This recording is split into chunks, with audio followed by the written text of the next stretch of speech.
بھی بہت زور و شور کے ساتھ اس کی حمایت کی تھی کہ جی ان کو بھیج دینا چاہیے. پھر کابینہ نے بھی ان کی حمایت کی تھی ان کو پاکستان سے باہر بھجوانے کی. پنجاب کی جو اس وقت وزیر صحت تھی ڈاکٹر یاسمین راشد صاحب, انہوں نے بھی بڑی حمایت کی تھی. لیکن جیسے ہی وہ برطانیہ پہنچے تو اس کے فوراً بعد جو ہے وہ اس وقت کی جو حکومت تھی اس کا موقف تبدیل ہو گیا, اور انہوں نے کہا جی وہ تو علاج نہیں کروا رہے, وہ تو وہاں پہ ویسے ہی وقت گزارنے کے لیے گئے ہیں. تو پھر اس کے بعد پھر ٹائم کافی گزرتا رہا. تو میرا خیال ہے کہ نواز شریف صاحب کو سب سے پہلے پاکستان واپس آ کے یہ بتانا چاہیے کہ وہ 4 ہفتے کے لیے گئے تھے لیکن 4 سال کیوں لگا دیے, 4 سال کے بعد کیوں آ رہے ہیں. احمد میر صاحب, ایک یہ سوال آپ کی طرف سے اٹھایا گیا, اس کے علاوہ ان کا یہ بیانیہ کہ وہ ایک امید کی راہ دکھانا چاہتے ہیں, وہ انتقام کی سیاست نہیں کرنا چاہتے, کیا اس سے وہ مقابلہ کر سکیں گے؟ ان کی جو مخالفت ہے, خاص طور پر یہ سوال کہ 4 برس سے کہاں تھے,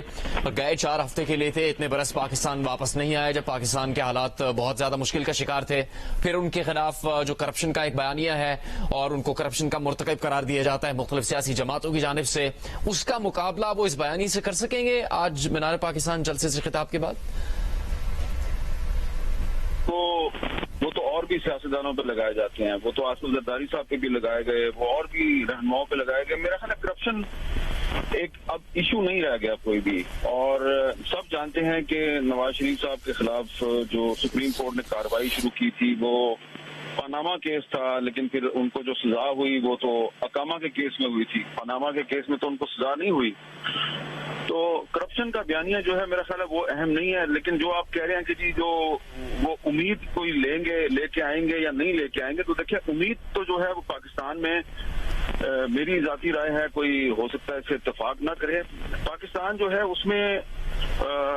افراد جو ہے ان کی اہمیت نہیں ہے, اہمیت جو ہے وہ اداروں کی ہے اور پاکستان کے آئین کی اہمیت ہے. اور 1973 کا آئین جو ہے وہ اس وقت پاکستان کی واحد کنسنسس ڈاکومنٹ ہے جس میں ہمارے تمام مسائل کا حل موجود ہے. انہیں یہ بتانا ہے کہ آئین پر وہ پابندی کروا سکیں گے یا نہیں کروا سکیں گے, آئین میں جو کچھ طے ہوا ہے وہ اس کے ساتھ کھڑے ہیں یا نہیں کھڑے. تو اس وقت جو پاکستان میں جو کچھ بھی ہو رہا ہے,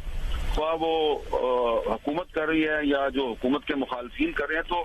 ایک بیانیہ جو ہے وہ یہ ہے جی کہ پاکستان اس وقت کرائسس کا شکار ہے, تو آئین کو بعد میں دیکھیں گے, پہلے ذرا ہم اپنا جو طریقہ کار ہے اس کو آزما لیں, پہلے ہم اپنی کر لیں, آئین کو بعد میں دیکھیں گے. تو اس وقت میرا خیال ہے کہ 2023 جو ہے وہ آئین کی 50ویں سالگرہ کا سال ہے, اور بدقسمتی سے اس سال میں آئین کا بہت مذاق بنایا گیا. تو نواز شریف صاحب سے میں تو یہ امید رکھوں گا کہ وہ بتائیں گے کہ وہ آئین پر عملداری میں کتنا اہم کردار ادا کر سکیں گے, اور خود ان کی ذات اور ان کی پارٹی جو 1973 کا آئین ہے اس پر عمل درآمد میں کیا کردار ادا کر سکتی ہے. مجھے کسی بھی فرد سے, کسی فرد واحد سے مجھے کوئی امید نہیں ہے. ہاں مجھے کچھ اداروں سے امید ہے, جس میں سپریم کورٹ آف پاکستان بھی ہے, جس میں پارلیمنٹ بھی ہے, اور بھی بہت سے ادارے ہیں. جماعتوں سے مجھے امید ہے جس میں کہ مسلم لیگ نون بھی ہے, پیپلز پارٹی بھی ہے, تحریک انصاف بھی ہے, JUI بھی, اور بھی جماعتیں ہیں. تو جماعتیں اور ادارے مل کے پاکستان کو کرائسس سے نکال سکتے ہیں, کوئی ایک فرد واحد پاکستان کو کرائسس سے نہیں نکال سکتا. اس لیے کہ نواز شریف صاحب پہلے بھی 3 دفعہ پاکستان کے وزیر اعظم بن چکے ہیں, کبھی بھی وہ اپنی مدت پوری نہیں کر سکے, لیکن ہمیشہ جب وہ وزیر اعظم بنتے ہیں تو کسی نہ کسی ادارے کے ساتھ ان کی لڑائی شروع ہو جاتی ہے, کبھی سپریم کورٹ کے ساتھ, کبھی فوج کے ساتھ.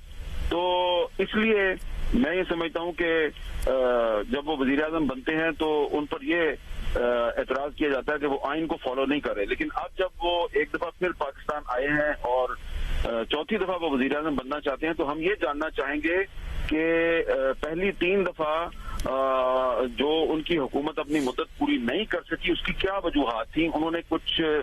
سبق سیکھا یا نہیں سیکھا, یا ایک دفعہ پھر وہ اسی طریقے سے دوبارہ اقتدار میں آنے کی کوشش کریں گے جس طرح پہلے بھی وہ اقتدار میں آتے رہے, کچھ کمپرومائز کیے, اور اب ایک دفعہ پھر اگر وہ کمپرومائز کر کے اقتدار میں آ رہے ہیں, تو اس بات کی کیا ضمانت ہے کہ اس کمپرومائز کا نتیجہ وہ نہیں نکلے گا جو پچھلے 3 کمپرومائز کا نتیجہ نکلا.